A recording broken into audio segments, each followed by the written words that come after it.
maka na nne di m nyelu testimony n'ụlọ ụka ka pastọ ji wee chọọ ka o gbuo nwanne di m n'aka.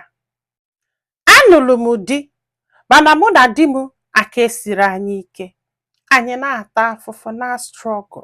Ka m mụsịrị nwa nke izizi, ife bịa sibe ike too much. Nne di m na nwanne di m na-akụwa mkpume n'enu ugwu. N'enu ugwu afọ ha bịa ha na-egbuli ana na-avọpụta mkpume, ha vọpụtasịa ha kulisie nye, ọ bụ na oluo ịghọtago ele mana ịmagolo ụdị afụfụ dị n'ihe a. This guy na-ata afụfụ. Mana nne di m nwere ụka ọ na-eje. This guy nwe ụlọ ụka afọ nọ Ivory Coast mana ọ na-abata every weekend bịa na-eme ụka ya ịghọta kịta. Ndị ụka afọ dị n'elu ugwu n'akụkụ ebe nne di m na nwanne di m na-akụwa mkpume. So this nwanne di m bụ onye so wee mee foundation ụlọ ụka afọ. Ọ kụwagidere mkpume wee gwusie the foundation maka na nne di m na-eme gịnị? Na-aka ụka anụnwa nke dosịrị mma. Ụtụtụ efifie ọ na-aka ụka, o so na ndị isi ụka, o nwere ife ọdụ agha n'ụlọ ụka, ife ọbụla asị ya mee o mesigwieli. Ọkwa n'arụ. This woman wee sị m nne na nyanwa na ya ada eje ụka, na ya na-eme omenala maka na ife ndị ụka melụ mami ya na nyanwa adịgo too much. Nya wee decide ya na ya ma njezi ụka, ya na-eme omenala, even na di esokwugoli na-eme omenala. Mana ọ bụrụ ya bụ nsogbu o, na nne di na-aka ezigbo ụka mana ọ dị-enye ya nsogbu na ya na-eme omenala. Then ya nwa na-eme omenala na ya dị-enye nne di nsogbu na ọ na-aka ụka. They still live in peace. Onye ọbụla malụ nke ọ chọrọ na-efie na-esoye na-ekpe ịghọtago, and na fanwe boundaries. Ọ na-agakwa olu one day this very pastor wee gwa nne di m ya gwa m mụ na di m maka na anyị ada eje ụka, na anyị ga-emesie yọba nni, na anyị ga-atagbu onwe anyị n'afụfụ. Mgbe si nne di m ya gwa ya na ọ bụrụ ya bụ Chukwu m o, na ọ bụrụ chi m. Akwa ịghọtago, ọ na-agakwa. Ọ sị m na di ya aka esiri ike, na di ya na-ele ọgwụ. Ịbịa na shop na o nwere ihe fọzịnụ. Ọ sị m nna ọkwa ya ihe a na-agakwa mana nyanwa na mami ya na papi ya na Abuja. Na-etote asịkwa agbọghọbịa solu papi ya na mami ya na-azụ this particular business fa na-azụ, especially mami ya. Nya azụgide ndị mmadụ mmadụ ya na ya na-eme ọfụma before nya wee nụọ di wee bido taba afụfụ do na di maka na ya na di nọ na East. Since afọ nya wee na-ayọ mami ya na papi ya na-asị ha biko na ya chọọ ịgbagote Abuja ka abịa solu ha zụbakwa afịa ahụ. Ya biko etu ọbụla o si wee do na agụụ na-achọ igbu ya na di o, mana ya mana onwe ife a ga-emenwu.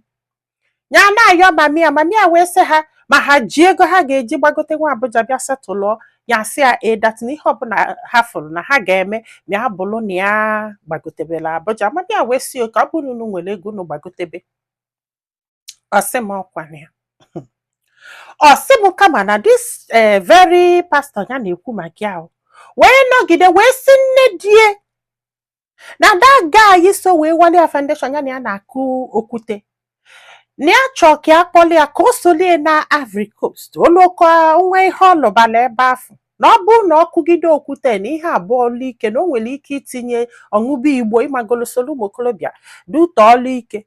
Ọ sị m nne die wee na-agba egwu wee na-aṅụli ife this man chọrọ imeli ya. Ha ncha niile wee kwalụ, fancha niile kpọọ nya kenesie nye. O wee dulu this guy wee na ebe ọ nọ. After 1 month na ya na di atụtụkọtago ego moto na oke ego fanidili iji wee mee gịnị wee gbagobe Abuja. Ha wee gbago Abuja ya na di wee luo wee bido afịa afọ mami ya na mami ya na-azụbu before nya wee nụọ di. Ịghọtago? So ya na di ebidozie zụbịa maka di elechọkọsịrị ife niile fọ na shop like I told you ebe ọ na-ele ọgwụ. Ya na di wee bido zụbịa. Di na-azụ ya na-azụ duto na ya maala anya afịa anụnwa andị na ndị mmadụ amagolie na-ebido mekibe ego ịghọta na si ego na-abata ego batagide na nyanwa na before di anụ ọnya na ọlụ 5 rooms and parlor mana ọkụrụ ya gbamgbam.